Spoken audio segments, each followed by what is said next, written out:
This is the one paper from that is left over from the eroticism panel. So the entire weight of this theme of eroticism is resting on my shoulders. So please bear with me as I try to do an adequate job of representing this motif. Unspeakable songs. Okay, so Richard Wagner's Tannhäuser is often taken to be simply an operatic staging of a Christian allegory, such as John Bunyan's late 17th century novel, The Pilgrim's Progress. According to the conventions of this narrative genre, history always consists of a sacred story, a temporal line of events that all lead logically and inevitably from an initial state of suffering or sin to a final resolution or redemption. However, Wagner interrupts and diverts the line of such a history through the actual songs that his protagonist, Tannhäuser, sings after he has returned to the everyday world from his stay in the Venusberg. These songs glorify and recount the sensuous or sinful pleasure Tannhäuser had once enjoyed in the Venusberg, but for just this reason, they seem to have no proper place in the sacred history, the history of redemption, that the opera is apparently trying to tell. Tannhäuser's songs in praise of Venus evidently then have a twofold function. They not only provide the starting point and basis for his sacred redemption narrative, but they also interrupt and reformulate this narrative in important ways. Tannhäuser the opera, in other words, suggests that any sacred history, a linear narrative of redemption, can only be told through the repeated suppression of its secular other, namely the songs that recall an actual experience of sexual pleasure. Although such an experience of sexual pleasure, like any other human experience, occurs in time, its overwhelming quality, together with the relatively ephemeral and intractable nature of its moments, creates the illusion of timelessness, as though sexual enjoyment is something that takes one out of the very realm of time and temporal experience. At the start of the opera, when he is inside the Venusberg and thus immersed in a world of song and unbridled sensuality, Tannhäuser complains that he suffers from a certain lack of historical consciousness. I'll try to read these citations quickly, but zu viel, oh, dass ich nun erwachte, die Zeit, die hier ich verweile, ich kann sie nicht ermessen. Tage, Monde gibt's für mich nicht mehr. So too much, oh, that I now might awake. The time I have sojourned here, I cannot measure. Days, moons mean nothing to me anymore. His life of constant pleasure signifies, according to Theodor Adorno's analysis of the opera, a phantasmagoria, the belief that the passage of time can be aesthetically frozen into an eternal or timeless moment. Because the intense sensual enjoyment he experiences with Venus does not allow him to measure time, in order to be redeemed, he must return to the temporal world of human history and historical events, which means he must leave the Venusberg and the supposedly timeless pleasures he enjoys there. But once he has returned to the world to begin to live out and narrate his own sacred history, he suffers by having to suppress the memory of his secular past. His society does not want him to speak of his experience of the Venusberg, and despite his parting vow to Venus that he will forever sing her praises, he is deeply conflicted within himself every time he does so. Venus and the Venusberg, both in the opera as well as in Tannhäuser's consciousness, thus comprise elements of a secular history that are never to be spoken of, even though Tannhäuser, oddly, cannot stop himself from singing about them throughout the course of the opera.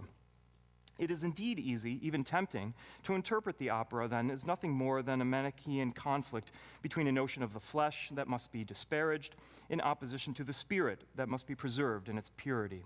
According to this framework, Tannhäuser's story presents us simply with a classical mind-body dualism, both Platonic and Protestant Christian in origin, that gets articulated in the context of a singing contest. As Wagner scholar Egon Voss puts it, im Zentrum steht ein gleichsam klassisches romantisches Thema, das Gegeneinander von Geister- und Menschenwelt, Heidentum und Christentum. Der Titelheld, ein Dichter und Sänger, scheitert mit seinen Liedern an einer Gesellschaft, die kurz gesagt andere Lieder vorzieht.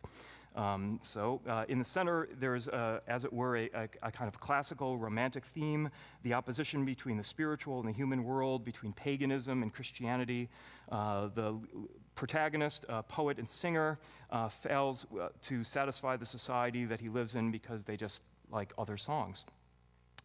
So, one should add to this, however, that the reason Heinrich's society prefers songs other than those he sings to them is because it must repeatedly ward off the threat of its own experience of enjoyment, or what in Lacanian terminology might be called its jouissance, an experience of pleasure that is at once overwhelming and traumatizing, which for this reason is more often than not suppressed. The traumatizing and overwhelming quality of Heinrich's enjoyment in the Venusberg is stated explicitly in the first song of praise he sings to Venus while he is still with her. Die Wohnen süß, die deiner Hulde entsprießen, erheb mein Lied in lautem Jubelruf. Nach Freude, ach, nach herrlichem Genießen verlangt mein Herz, es dürstete mein Sinn. Da, was nur Göttern einstens du erwiesen, gab deine Gunst mir Sterblichem dahin. Doch sterblich, ach, bin ich geblieben, und übergroß ist mir dein Lieben. Wenn stets ein Gott genießen kann, bin ich dem Wechsel untertan. Nicht Lust allein liegt mir am Herzen, aus Freuden sehn ich mich nach Schmerzen.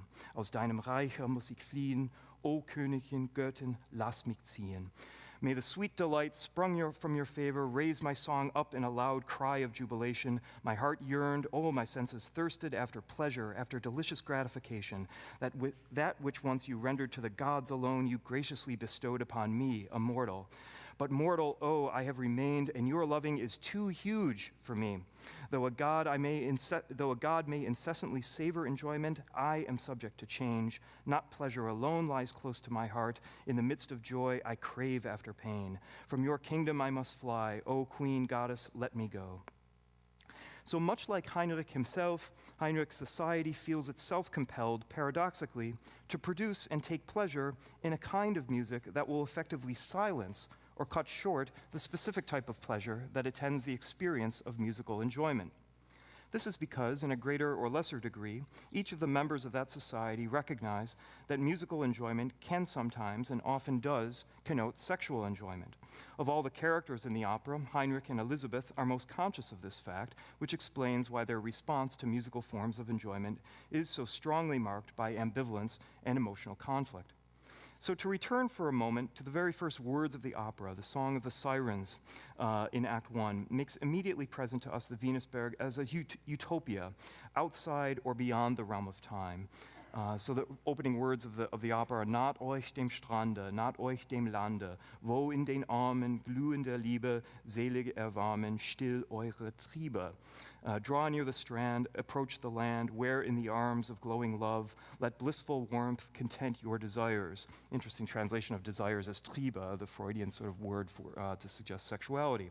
So because of its atemporality, its perceived timelessness, the Venusberg can therefore satisfy or silence every kind of desire, particularly that which is associated with sexuality and the drives, or Freud's word Triebe, since these are only manifested in the everyday world of temporal experience. Because songs exist only by virtue of a temporal medium, music, the stories they tell exemplify what one could call a secular history. Yet in contrast, the story of redemption, which, though similarly temporal in nature, ultimately refers to an ideal and atemporal or heavenly condition, forms the basis of what one here might call a sacred history.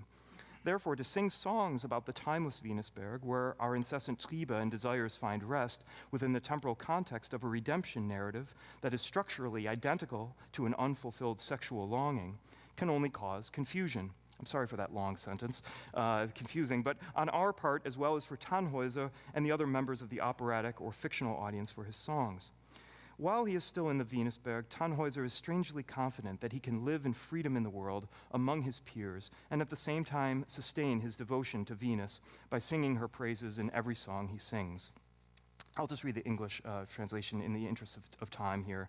For you alone my song shall ever ring out, your praise alone be loudly sung by me. Your lovely fascination is the fount of all beauty, and every sweet wonder stems from you. The glow you shed in my heart blazes bright as flame for you alone. Yes, against the world, the whole world, then, untiring, for henceforth your bold champion I will be. Yet I must go from hence to the world of earth. If I remain with you, I can only be a slave. For freedom, then, I long. For freedom, freedom do I thirst. In response, however, to his promise to sing her praises in the world of mortals on the condition that he is set free to do so, Venus curses Heinrich in very clear terms. Zieh hin, Betöter, suche dein Heil und find es nie. Begone, deluded mortal, seek your salvation, and find it never.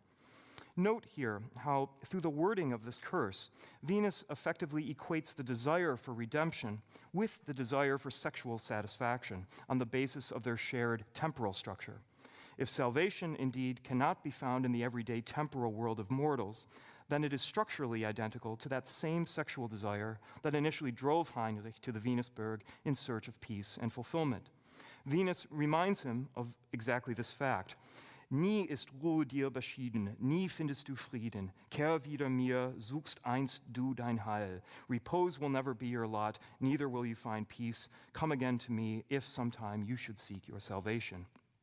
So regardless of this structural parallel that Venus points out to him between his quest for salvation and his sexual longings, in his response to Venus's curse, Tannhäuser indicates how, through his adoration of the Blessed Mother Mary, both his desire for redemption and his sexual longings will finally be put to rest, since each of these will ideally be sublimated within the utopian or timeless space of the other. And he says to her, Göttin der Wonn und Lust, nein, ach, nicht in dir find ich Frieden und Ruhe. Mein Heil liegt in Maria. And it's at this moment that Venus vanishes from the scene. Goddess of pleasure and delight, no, oh, not in you shall I find peace and repose. My salvation lies in Maria. Along the same lines, when Tannhäuser first encounters his old friend Wolfram after leaving the Venusberg, this is in scene 4, Wolfram convinces him to renew his relationship with the angelic Elizabeth, who is a surrogate for the Virgin Mary in the story, who has been waiting for him. Wolfram then wonders how Tannhäuser managed, precisely through his mastery of song, to secure such slavish devotion to himself from Elizabeth. Hence, he asks Tannhäuser, war's Zauber, war's reine Macht, durch die solch Wunder du vollbracht, an deinen Sang wohl voll Wonn und Lied gebannt die tugendreichste Maid?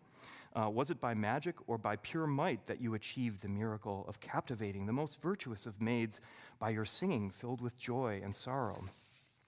From this remark, we learn that for Wolfram at least, it is clearly the case that music in general, and especially Tannhäuser's brand of music, has the power to enslave the listener. Moreover, to enslave the listener in exactly the same manner that Venus was able to enslave Heinrich. Yet, though Wolfram himself is not aware of it, Heinrich already senses a common ground between these two forms of pleasure. In each, the drives or Triebe, sexual or otherwise, appear finally to be put to rest. If Act 1 reveals to us the nature of pleasure and the drives, along with the perceived need to repress specifically sexual drives wherever they appear and to sublimate them through musical forms, Act 2 of Tannhäuser shows us how really effective this repression can be. When he first sees Elizabeth after his sojourn with Venus, Tannhäuser tells her that he has been living, he says, fern von hier, in weiten, weiten Landen, dichtes Vergessen hat zwischen heut und gestern sich gesenkt, all mein Erinnern ist mir schnell geschwunden. Far from here in broad and distant lands, deep forgetfulness has descended betwixt today and yesterday. All my remembrance has vanished in a trice.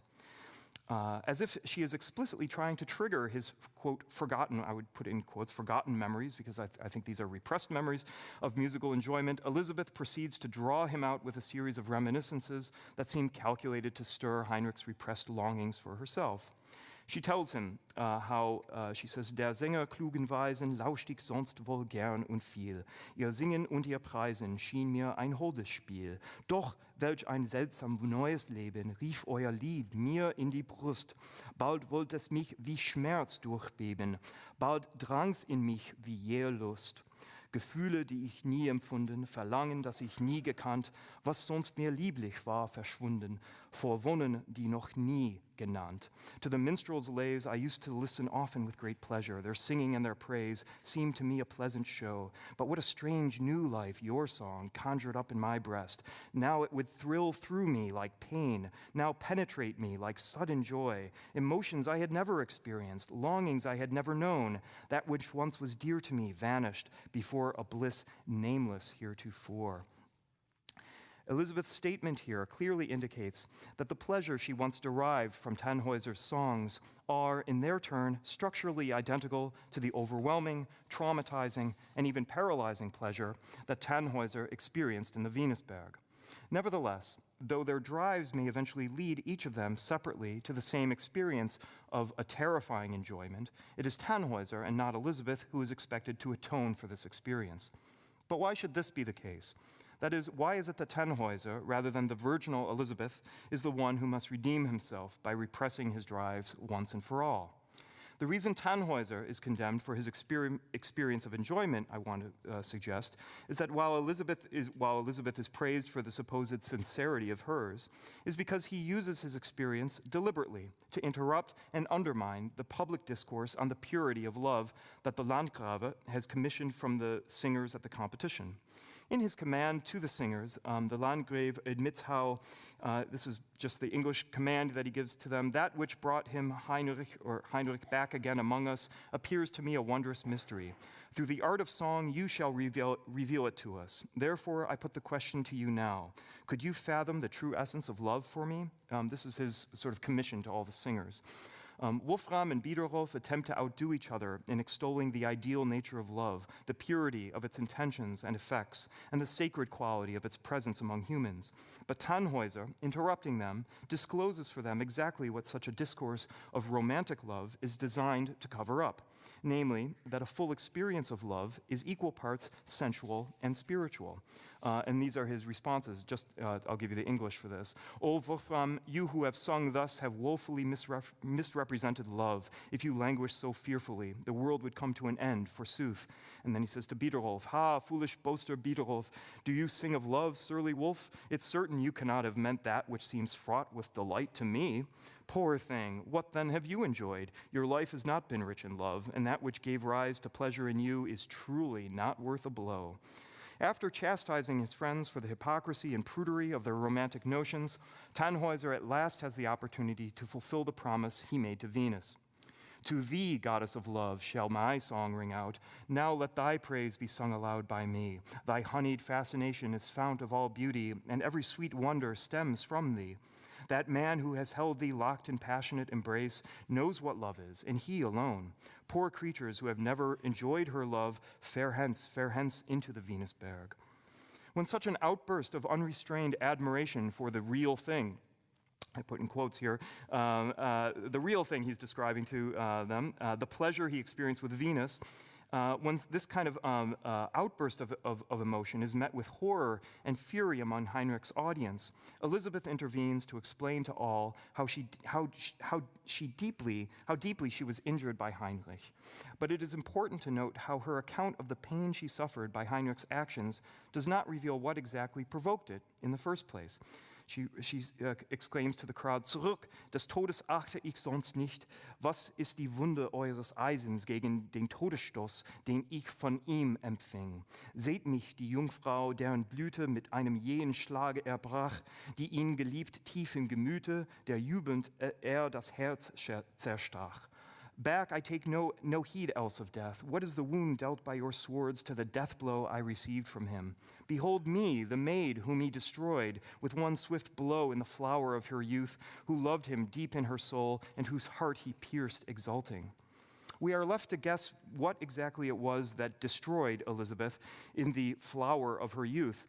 Is it Heinrich's present admission of the time he spent in the Venusberg, or rather the overwhelming impression that his songs made on the young Elizabeth before he went away?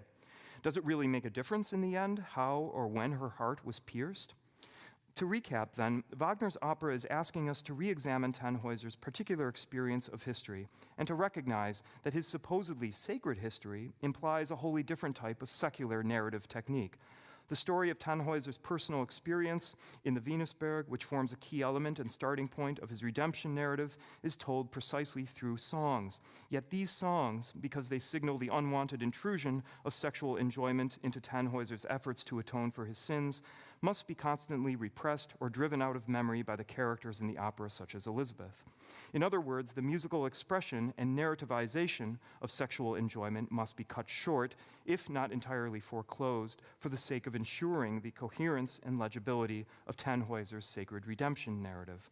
In fact, Elizabeth reveals that she has learned to repress every experience of enjoyment that she could not harness and redirect in the service of her religious devotions, exclaiming in her prayer to the Virgin Mary, mach, dass ich rein und engelgleich eingehe in dein selig Reich.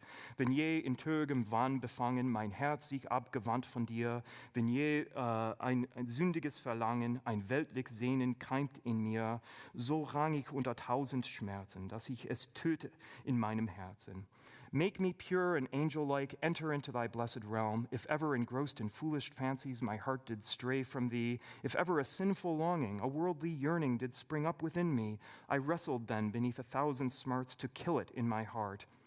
Likewise, and in almost identical terms, Tannhäuser confesses to Wolfram that while he was traveling to Rome to redeem his soul at the feet of the Pope, he says, verschlossenen Augs ihr Wunder nicht zu schauen, durchzog ich blind Italiens Auen. Ich tat denn in Zerknirschung, wollte ich büßen, meines Engels Tränen zu versüßen. With eyes fast shut, their beauty not to see, I dragged myself blind through Italy's fair pastures. I did it because, filled with remorse, I wished to atone in order to sweeten my angel's tears. In conclusion, it may be helpful to consider briefly another version of this reading of the opera that I've suggested here, namely as an allegory of the repressed sexual and libidinal force that attaches itself to musical performance and enjoyment. Another version that has been proposed by Caroline Abate in her remarks on the self-reflexive character of Tannhäuser's Rome narrative, which occurs near the end of the opera. Abate summarizes her thesis as follows. So this is a citation from Abate's book, Unsung Voices. In the case of Tannhäuser, the illusion of the composing singer carries with it some irony. The purely musical sense of the Rome narrative, the more periodic and tonally closed structure of its beginning, begins to dissolve at the very moment that the music begins to represent the story that Tannhäuser's words describe. If Tannhäuser has composed the Rome narrative, if Wagner presents himself through Tannhäuser as the composer, then the Rome narrative itself becomes a warning. This is the story that it tells. Should music begin to reflect the narrator's words, then music welcomes a dangerous and seductive intruder, incoherence, into an ordered musical world. Tannhäuser stages music's disorder under the pressure of narration as an authorial enunciation, at the reflexive moment at which performing singing becomes the opera, and the opera becomes singing on another level. Tannhäuser's music thus also allegorizes within itself the myth of intrusion that informs its own supernatural plot. One might hesitate here, and now I'm back to myself, one might hesitate here before agreeing with Abate's contention that Tannhäuser lives in an ordered musical world up until the final moments of his Rome narrative, which ends by doubling back on itself in self-reflexivity. That is, she claims it becomes a narrative in song about the narrator's own songs. For if, in fact, the enjoyment of music, especially Heinrich's music, functions as a signifier of repressed sexual desire, then it is reasonable to suspect that this form of enjoyment will repeatedly resurface at various moments in the opera, whenever and wherever it is least welcome. Furthermore, since the experience of pleasure in Tannhäuser is marked above all by its perceived atemporality, it would follow that the notion of an ordered musical world, a world of temporal order, is always on the brink of disintegrating into disorder, just by virtue of the fact that it has the potential to produce pleasure in the listener. The timeless utopia of both musical and sexual forms of pleasure indeed makes up the primary threat to any type of narrative coherence. Whereas Abate then asserts that disorder intrudes and interrupts the orderly musical world of Tannhäuser only after Heinrich's music takes a self-reflexive turn, the story of the opera itself, by contrast, that is, the story of Heinrich's atonement in music for his sexual enjoyment, teaches us that this disorder is always lurking just beneath the veneer of his ordered society. On his return from Rome, having finally lost all faith in the possibility of atonement for his soul, Heinrich honestly and shamelessly confronts Wolfram with the truth of his sexual drives. These are, in fact, musical and oral drives, just as much as they are and have always been libidinal. And this is just a couple lines from the original 1845 ending, which Wagner then got rid of in his later revision of the opera.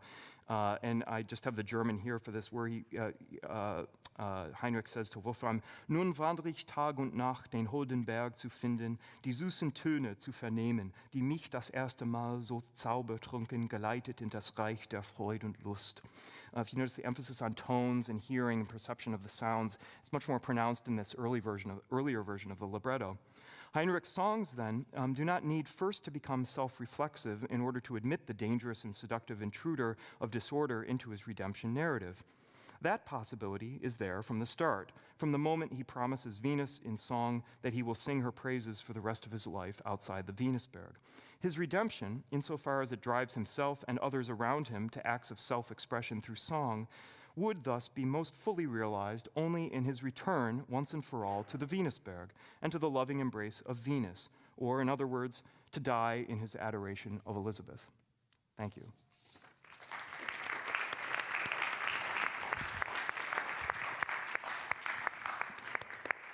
Thank you very much, William. We have been told that we can go on till past, by the way. Julie has granted that. So what I'd like to do is have reactions, first of all, to William's fascinating paper on Tannhäuser, and if I may take the liberty of asking you the first question. Sure. I just want to make a statement first, though. At the end of the 1845 version, Venus doesn't appear, which I think is quite interesting, but it was too difficult for the audience to understand. Yeah. Because of the, as you were pointing out, the autonomy of the sensual effect of the music and so forth. That would explain why his description to Wolfram of what he's in search of is more explicitly described and more lengthily described in the 1845. Yeah. But I have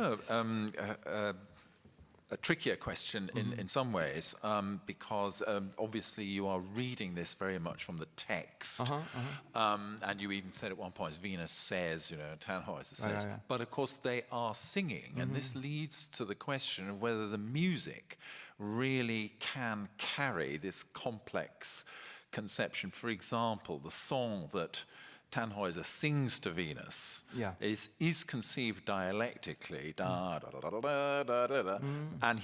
when he sings it again in the competition in the second act, it's meant really to represent the opposite. So it's structurally the same, but expressing the opposite, which confirms, what you were saying about the structural similarity of the Manichaean opposites there. But is it successful? Because Wagner just transposes it up from D flat, D, E flat, and then E major. Yeah. Isn't it terribly awkward? Doesn't it really collapse at some point at the musical level, this piece? The whole opera? Does the whole opera? Well, I think actually the whole opera, I would argue. I think Wagner himself, to preempt what I'm thinking, if I saw this, that's why he revised it so much. But I mean, is the music matching this very complex idea that you're putting forward from a literary point of view, or is it a failure, basically?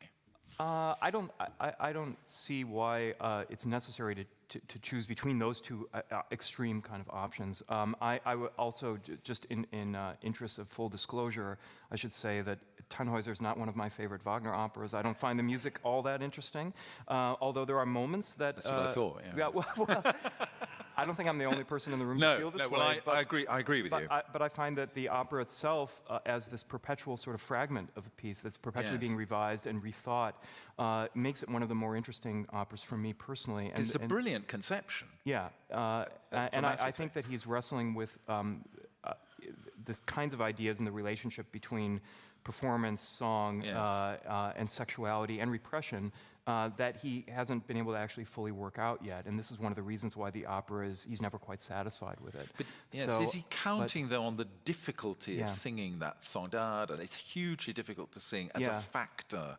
in the idea of collapse. Well, I guess I'm curious why you feel that the song to Venus then has an opposite meaning when it's sung in the singing Well, because he's denying love, is rejecting her in the D flat, D, and E when you do three versions, and then in the E major version, he's suddenly praising the charms of Venus when it is revealed that he doesn't agree with their idea of love. So it's really agreeing more with her all of a sudden, but it's the same song. It's the same song, but I would disagree just slightly by nitpicking a little bit and say that I think the meaning of the song is the same. Its function is different, though.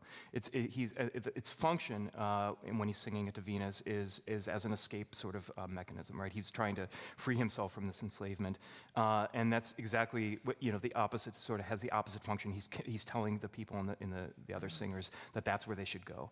So, but I think its meaning is harnessed to sort of opposite functions in different contexts. It's interesting. He gets to E major, which in a mind like Wagner's, thinking of Beethoven and Carmen von Weber, E major is a very interesting key in terms of sex, or fiordiligi. So the keys are actually in themselves, I think, significant in the concept, but I often feel it's not enough somehow. Thank you for saying that, because I hadn't actually considered. I'm aware of the key change, but I wasn't aware of the significance of the particular key itself. In Tannhäuser, it's terribly important. I mean, that's my reading of it. Anyway, in such a short context, though, I didn't feel like I could address musical as well as textual.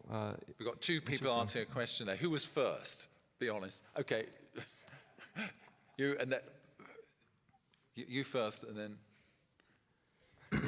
Where's he going? Hello? Yes. Oh, sorry, I wasn't pointing to you. I didn't notice you. Oh, okay. As is a young lady I was thinking of here. I'll come to you in a minute. There she is. That's it. Yes, this question is actually closely related, which is you're concentrating on this one performed song of Tannhäuser's song, but Tannhäuser is in fact full of these performed instances of music, and I'm wondering how you think, say, the Pilgrim's Chorus, the Shepherd's Song, all of the other performed songs in the actual context sort of inflect this particular interpretation of the meaning of music as music, because they are, most of them, transmitting something quite different. William.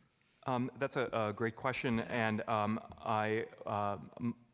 again, I can't talk about all the music in the opera. I wish I had more time to sort of develop this thesis through looking at sort of other musical examples. The way I read at least something like the Pilgrim's Chorus, though, is as something that Wagner's asking us to consider dialectically in relationship to these songs. That is, that where on the surface these look like the whole opera itself, they look like a very kind of conventional Christian sort of Catholic, having a kind of Christian Catholic kind of discourse of redemption. I think that in juxtaposition with these other songs, the imagery, the very last line of the final sort of chorus of the opera before the Hallelujahs start, und sein Erbarmen ist kein Spott. Und sein Erbarmen ist kein Spott. This is no joke, right?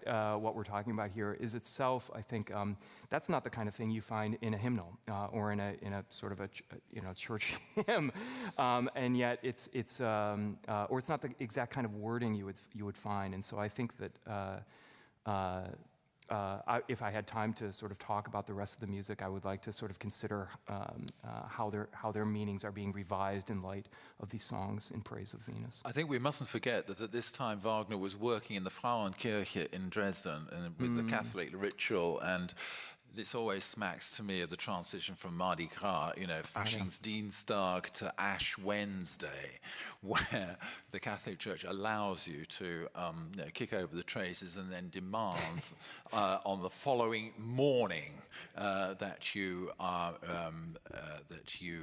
confess your sins of the night before. And this is a very important moment in the year, which in a way he's dramatized. So it's a little bit about the power of this ideology in the church. It's very critical, I think, isn't it, of on that political level. Oh, absolutely. Which is I think what you were saying, actually. Yeah, and I think that it's participating in a broader tradition as well of at least 19th century opera that's very critical of Catholicism and Catholic theological doctrine. Okay, next question, and then you, and that's all time we'll have for, then we'll go more general. Yes? I just wanted to add a brief comment to the discussion about meaning with the hymn to Venus and the key levels.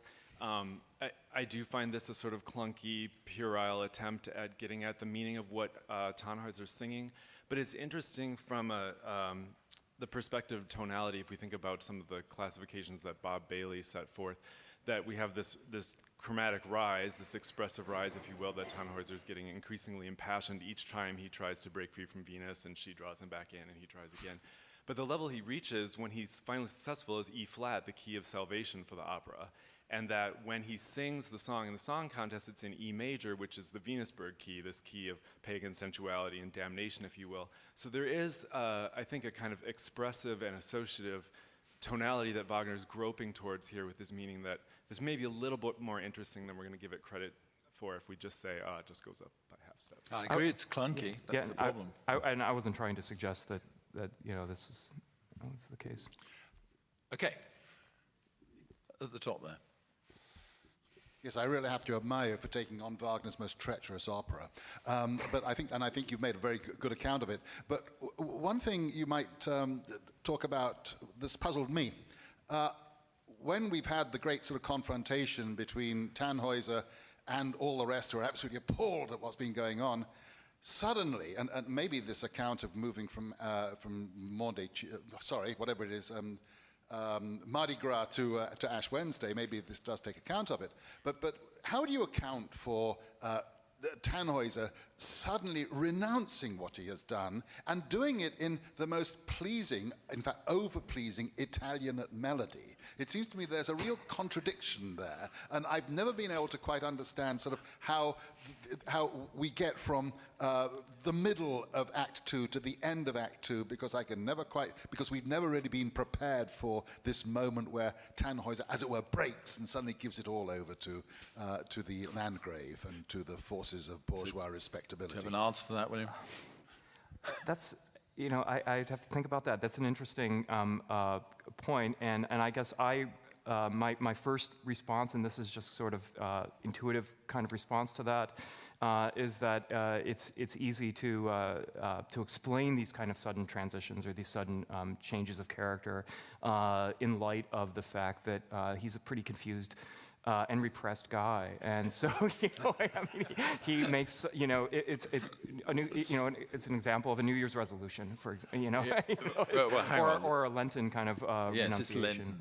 So I think interesting are the revisions to Tannhäuser, because he's revising the Mardi Gras side, the sensual side, but not the Ash Wednesday side, which leads to disparity in the so-called Paris version. Can I just add, too, there is a whole parallel plot to this in Rienzi, which if I had more time and space to develop, I wish I could talk about in relation. I really do feel that this narrative is revising many aspects of Rienzi's narrative, but that's another conversation. Yes, that we it can have. Okay, I'd like to Catholic one, though. But, thanks. Yeah. I'd like to open it now to a sort of general discussion. Now, Bill, you had a question for David. Could you say what that we have is? a question over here as well. So. I'll come to you in a minute. Returning for a moment to Wagner's electrifying thoughts. In 1882, when Parsifal was first done, Wagner selected certain targeted moments in which he would underscore a miraculous or uncanny aspect in the drama by employing, briefly at least, electric rather than gas lighting,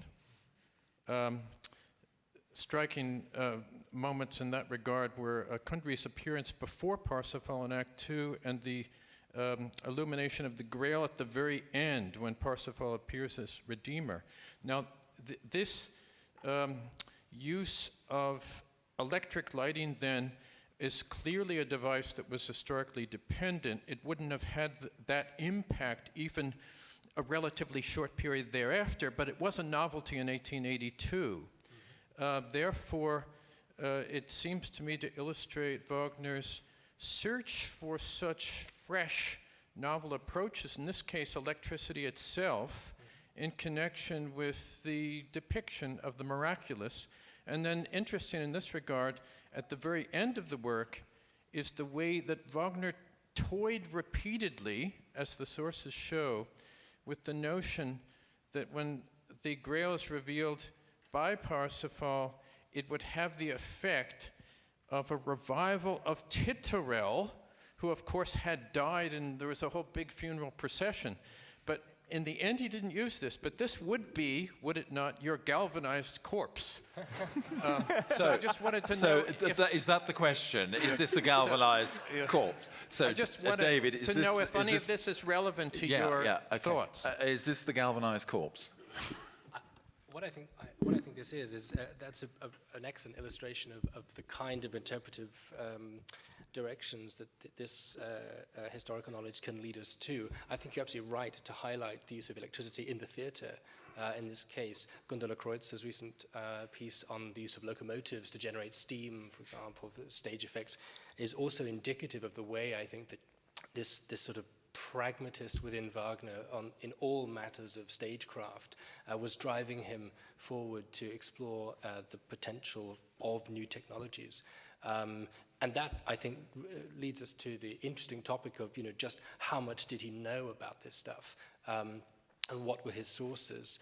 There's one anecdote that I could just perhaps offer in that regard, and that is in the late 1850s.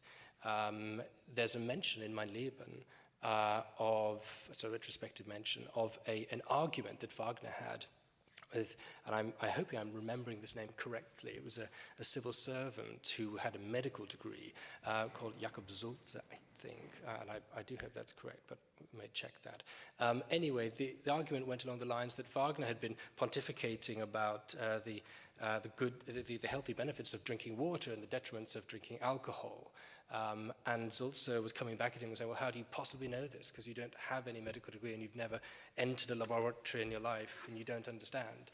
And so Wagner, in fact, usefully for us, followed up the discussion with a letter.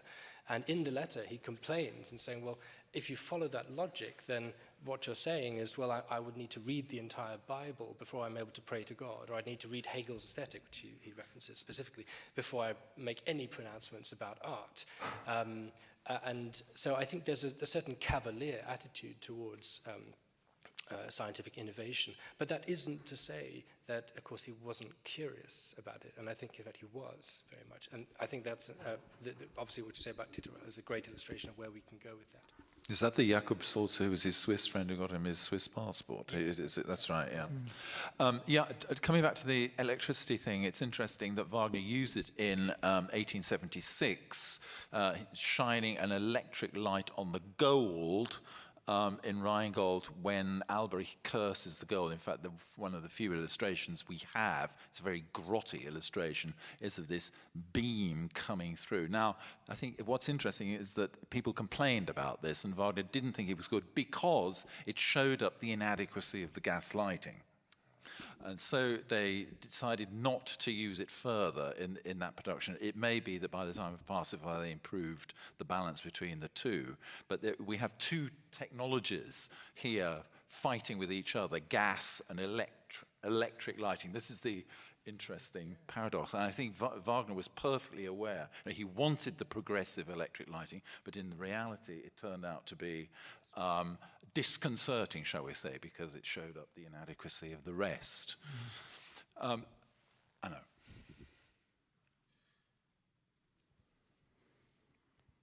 Thank you very much for 3 wonderful papers. I have one question actually for William Scott, and I will be also talking tomorrow very much about the same topic as you did, but approaching the whole thing from Venus. So also will be touching the carnival theme a little bit at one point. So I thought your comment was also very interesting. In general, so what was more fascinating to both like Tannhäuser and Wagner, which of the two principles, the Elizabeth principle or the Venus principle? That's the question I was asking myself when I was writing the paper, which of course is a very general question, and maybe we could also like discuss this tomorrow a little bit. And then I have a question for Mark Barry. I like your term of the weight of German musical culture. And of course that's very much related to the 1920s, 30s, and then 50s. But what is Wagner's kind of contribution to this? Is there any? That would be interesting maybe to hear a little bit more about. Thank you. Can we take this? Do you want to answer? I can give a very brief response. I think it's tempting to want to conflate Elizabeth and Venus and see them. It's easy to see them as one and the same character in some ways, only expressed in two different sort of aspects. In that sense, it's a way of reading her in reverse from Parsifal backwards. So to read her as Kundry divided into Venus and Elizabeth. I think that the reason, though, she is divided, if we do that reading, into two characters is because in Tannhäuser, Wagner is trying to articulate two different kinds of discourses about sexuality that on the surface seem to be at odds with each other or in contradicting each other. And then once we look below that, though, they reveal themselves as being, more or less structurally similar. So. Yes, I think what you're saying is that this obsession with dialectical opposites in Wagner doesn't actually lead to Rome, does it? Yeah. It's much more complicated than this. Yeah. I think, as Schoenberg said, the middle road doesn't lead to Rome. It's the very one that you don't go down. Yeah. And I often feel that precisely in Tannhäuser, the opposites sort of get in the way to what it's really about, which is, I think, what your paper is trying to sort of loosen up, as it were. Oh, thank you. There you go. Mark, would you like to correspond yes. to? I suppose. Well, I could probably talk for hours about that. In a sense, please. no, I won't. I promise. I think Wagner's specific contribution to this weight that is felt is perhaps, one. In a sense, Beethoven is perhaps the first staging point in terms of the 19th century. Everybody thinks after Beethoven that nothing is the same again, and in a sense, every German composer is positioning himself after Beethoven in one way or another. Even if one rejects Brahms, and one goes back to Beethoven or Bruckner or Wagner or whoever it is. I think what Wagner has done specifically is perhaps more a matter of really bringing opera and music drama so specifically into this equation or progression, and positioned it as a problematical successor to the Beethoven symphony, and one has to take an attitude to that one way or another. And Schoenberg thereafter is, in a sense, the person who tries to reconcile Brahms and Wagner, and people are still taking these sides thereafter. But I think opera has been placed so centrally that certainly if one's a German composer of opera, as Henze is, or as Stockhausen is, Licht could hardly be more Wagnerian in a neo-Wagnerian way. One simply has to confront him, or indeed, beyond that. Stravinsky, by writing the Rake's Progress, in a sense, is writing something as un-Wagnerian as he possibly can, and in a sense positing other models just like Henze, Verdi, Donizetti, even going back to Monteverdi and Mozart. Mark, from a critical point of view, though, this occurred to me last week when I was watching The Ring in Munich. They're not really as good as Wagner, though, are they? All of these epigones, where opera is such a tricky, messy thing. Struck me how much more modern Wagner actually is than even your hero Henze, and certainly Stravinsky and Schoenberg aren't really quite as entertaining as The Ring.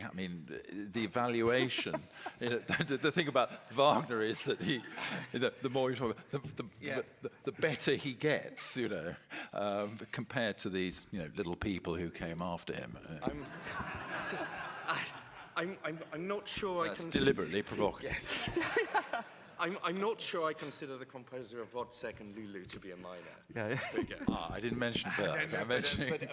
But no, which is why I deliberately mentioned it. But with Schoenberg, I think there is certainly greatness there. But Schoenberg, there is such a problematical aspect to be writing after Wagner for him that I think Berg doesn't feel in that same sort of way. But what are you saying then, that Wagner introduced the idea of succession making a difference in history after Beethoven had made so much difference is also inscribed with the possibility of its own failure?